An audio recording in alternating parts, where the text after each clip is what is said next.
Hay secretos que destruyen más en silencio que cuando se gritan. Esta es mi historia. La historia del día en que el hombre más querido de mi familia me arrebató todo, y aún así, tuve que seguir sonriendo.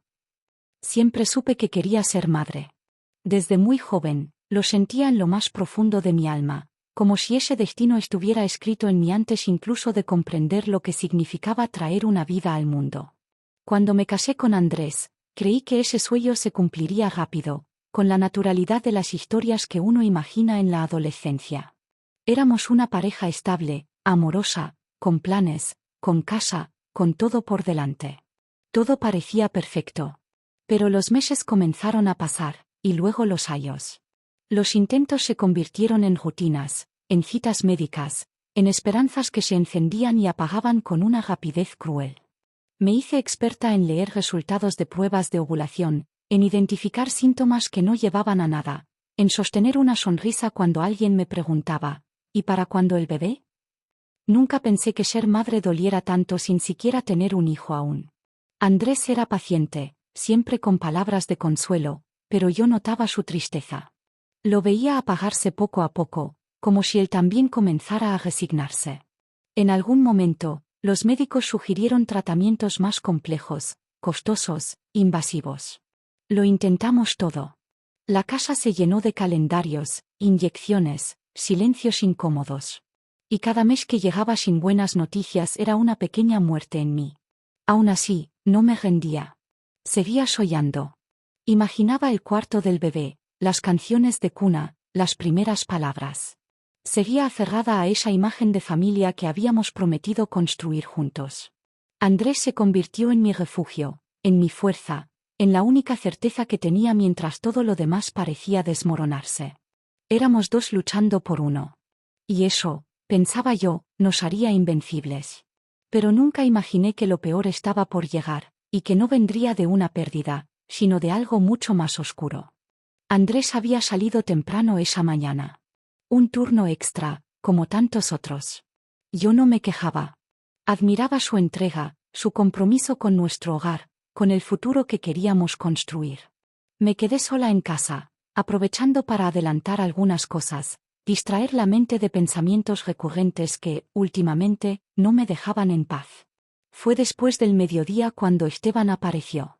Dijo que venía a revisar una conexión eléctrica del pasillo, algo que Andrés le había mencionado días antes. No me pareció extraño. Él siempre se ofrecía a ayudar.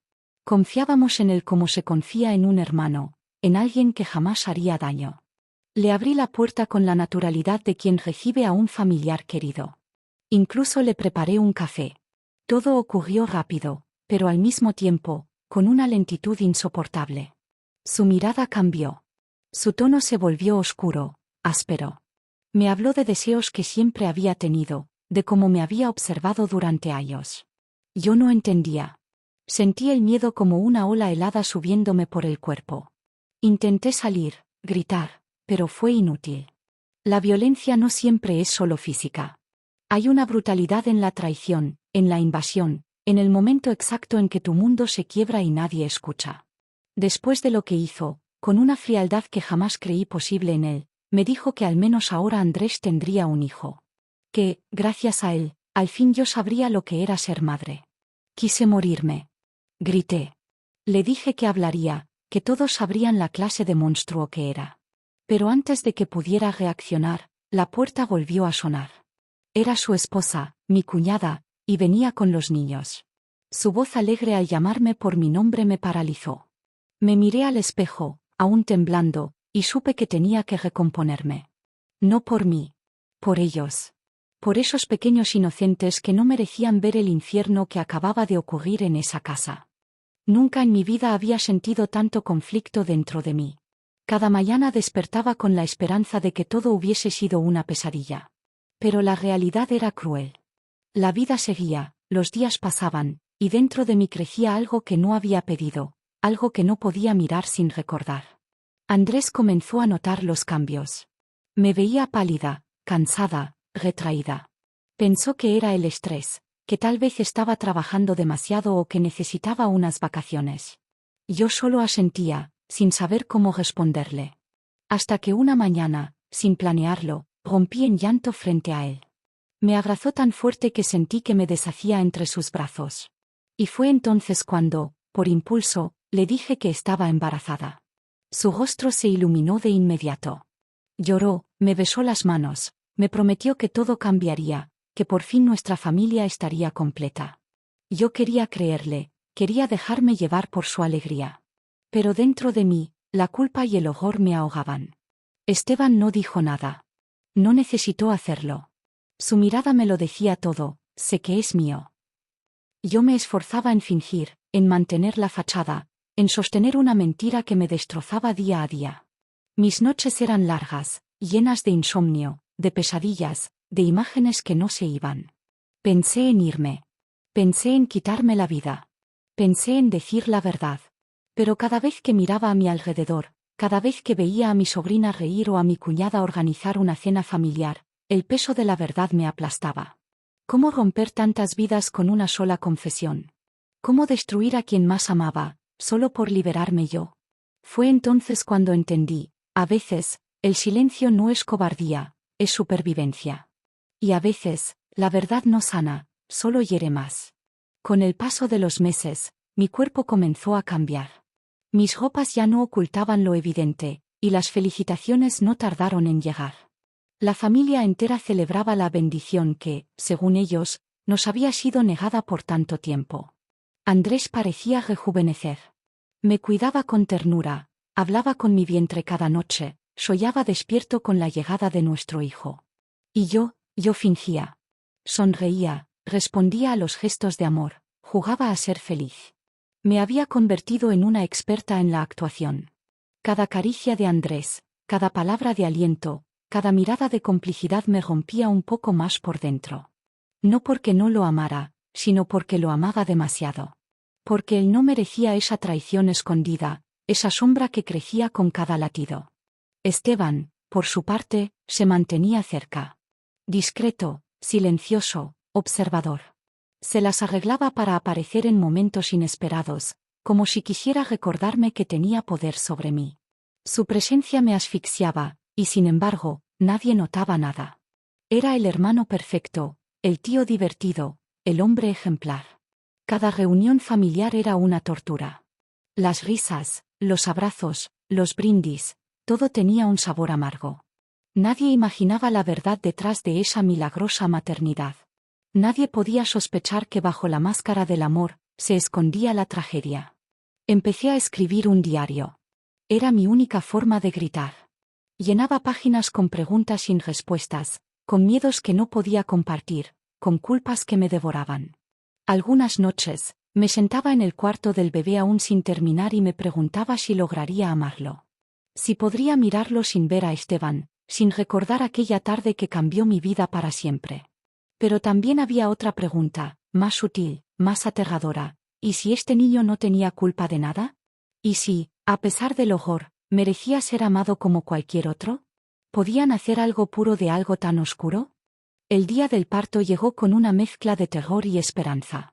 Había rezado, llorado, suplicado en silencio para que ese momento no llegara, y al mismo tiempo lo había esperado con un nudo en el pecho, como si al parir pudiera expulsar no solo a un hijo, sino también todo el dolor contenido. Pero no fue así. Nada desapareció. Solo se transformó. Cuando lo vi por primera vez, algo dentro de mí se quebró.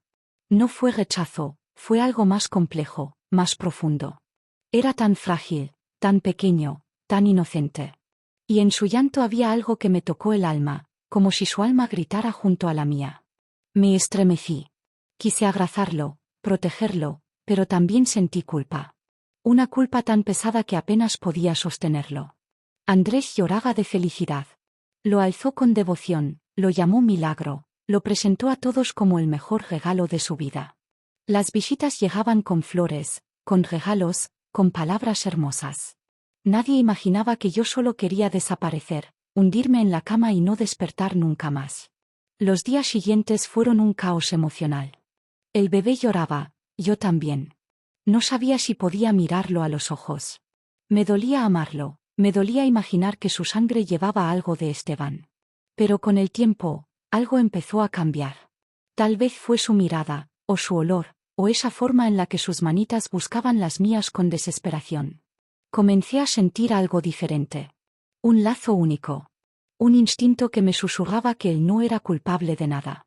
Que no había elegido venir al mundo así. Que, tal vez, merecía todo mi amor, incluso el que yo creía ya no tener. Pero la herida, esa no cerraba. Seguía abierta, latiendo, recordándome todos los días de dónde venía esa historia. Y yo tenía que aprender a vivir con ella. A caminar con ese dolor a cuestas. A criar a mi hijo entre sombras y silencios. Porque a veces, sobrevivir también es amar en medio del abismo. A veces me pregunto cuántas mujeres caminan por la vida cargando un secreto como el mío. Cuántas sonríen en las fotos familiares mientras en su interior se desploman. Cuántas abrazan a sus hijos mientras intentan olvidar cómo llegaron a ellos. Yo vivía así, atrapada entre dos realidades, la que todos veían, perfecta, amorosa, admirable, y la que me devoraba desde adentro. Mi silencio se convirtió en una jaula. Cada vez que veía a Esteban, sentía náuseas. Y lo peor era que él lo sabía. Su mirada lo decía todo. No hablábamos de lo que pasó. Nunca volvimos a estar a solas. Pero él seguía en mi vida, como una sombra, como una amenaza muda. La familia estaba más unida que nunca. Mis suegros venían todos los fines de semana. Mi cuñada me ayudaba con el bebé, sin saber que su esposo había destruido parte de mi alma. Yo la miraba y me invadía una tristeza profunda. Ella no merecía ese engaño. Nadie lo merecía. Pero si hablaba, lo perdía todo. Y no solo yo. Andrés, mis suegros, mis sobrinos. Toda esa estructura que nos sostenía se derrumbaría. El silencio se volvió mi forma de protegerlos. Una forma cruel, quizás, pero era la única que conocía. Empecé a sufrir en silencio, como si fuera parte de mi castigo. Me aislé. Dejé de reír, de confiar, de mirarme al espejo sin sentir repulsión. Me convertí en una mujer que sobrevivía, no que vivía. Y aún así, todos decían que era una madre ejemplar. ¡Qué ironía! Durante mucho tiempo me pregunté si el silencio que guardé fue cobardía o protección. Si al callar, me traicioné o simplemente sobreviví. Pero la verdad es que no hay respuestas simples cuando el alma está rota en tantas partes que ya no sabes cuál de ellas eres tú. Hubo mañanas en las que no podía ni mirarme al espejo. No por vergüenza, sino por el peso de cargar con una verdad que podría destruir a tantas personas que amaba. El hombre con el que compartí mi vida, mis sueños, mis fracasos, seguía sin saber. Años después, aún cree que ese hijo tan esperado fue un regalo del destino. Y tal vez lo fue. Pero no del modo que él piensa. Mi cuñada, la mujer que me abrazó tantas veces, que me recibió en su familia como a una hermana, nunca imaginó que un día entró por esa puerta con sus hijos justo después de que su esposo me arrebatara algo que nunca podría recuperar. La miré a los ojos ese día, mientras me mordía el llanto, mientras me convencía de que mi dolor no podía pesar más que la estabilidad de una familia entera. Y así nació mi silencio. El precio de ese silencio fue alto. Perdí partes de mí que jamás recuperé. Aprendí a sonreír con el alma adormecida. A ser madre sin nunca haber estado lista. A reconstruirme con piezas que no encajaban del todo. Pero con los años, también aprendí a soltar la culpa. A entender que fui víctima de una circunstancia cruel, de una traición tan profunda que me obligó a renacer. Y en ese renacer, elegí no ser mártir. Elegí no cargar la culpa de quien nunca se arrepintió. Elegí cuidar a mi hijo con amor real, sincero, limpio. Elegí vivir por él, pero también por mí. No conté mi historia para buscar compasión. La cuento porque sé que hay otras mujeres que guardan silencios parecidos. Que han sufrido en nombre de la paz familiar, del que dirán, del miedo a romper todo. A esas mujeres quiero decirles que no están solas. Que su dolor importa. Que merecen ser escuchadas, incluso si su voz tiembla. Yo elegí callar por años. Hoy elijo hablar. Porque hay heridas que solo se curan cuando las nombramos. Y aunque nunca recibí justicia, encontré algo más valioso, la capacidad de seguir adelante. Con el corazón marcado, sí, pero también con la frente en alto. No soy la misma mujer que era antes. Nunca volveré a ser. Pero lo que soy ahora, es resultado de cada lágrima, cada decisión, Cada noche en vela mirando a mi hijo dormir y prometiéndome que él nunca repetirá esta historia. Yo elegí ser fuerte. Elegí sobrevivir. Y esa ha sido mi forma de sanar. Si esta historia tocó tu corazón, suscríbete al canal para escuchar más relatos que merecen ser contados. No olvides dejar tu like, eso nos ayuda a seguir compartiendo verdades que muchos callan.